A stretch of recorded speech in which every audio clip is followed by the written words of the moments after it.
RRB group D 2026-এর already notification out হয়ে গেছে এবং সেখানে আমাদের দেখতে পাচ্ছ যে প্রায় 22,000 ভ্যাকেন্সি রয়েছে। আর ভ্যাকেন্সির জন্য অত্যন্ত দরকার পোস্ট প্রেফারেন্স। তো সেই পোস্ট প্রেফারেন্সের মধ্যে টপ 5-এ কোন কোন পোস্ট রয়েছে ছেলেদের জন্য সেটা এক ঝলকে দেখে নেওয়া যাক। সবার প্রথমে তোমরা কিন্তু রেখো ওয়ার্কশপ, যেটা একদমই রিল্যাক্সিং জব, যেখানে তোমরা মানে প্রত্যেক দিন 5 থেকে 6 ঘন্টা ওয়ার্কিং আওয়ার্স মানে পাচ্ছ, যেখানে তোমরা স্যালারি পেতে পারো প্রায় 45 থেকে 50K পর্যন্ত, যেখানে তোমরা এক্সট্রা ইনসেন্টিভ পেতে পারো। একদমই লিভ নেওয়ার জন্য পারফেক্ট একটা পোস্ট বলতে পারো, এবং যেখানে ওয়ার্কলোড থাকে একদমই মিনিমাম।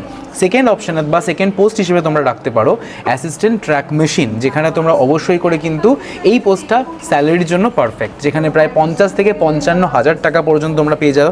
সঙ্গে তোমরা এক্সট্রা মাইলেজ কস্টও কিন্তু পেতে পারো প্রায় 22 থেকে 25,000 টাকা পর্যন্ত, এবং যেখানে মেডিকেল স্ট্যান্ডার্ড কিন্তু হয়ে থাকে একটু টাফ।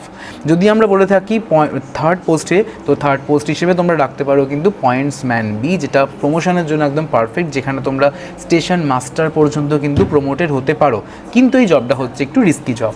আর যদি বলা হয় টপ 4 অ্যান্ড টপ 5, তাহলে টপ 4-এ রাখতে পারো অ্যাসিস্ট্যান্ট লোকোশেড, যেটা ডিজেল, আর টপ 5-এ রাখতে পারো অ্যাসিস্ট্যান্ট লোকোশেড ফর ইলেকট্রিক্যাল। তো এই হচ্ছে ছেলেদের জন্য top 5 post preference for RRB group D 2026 examination.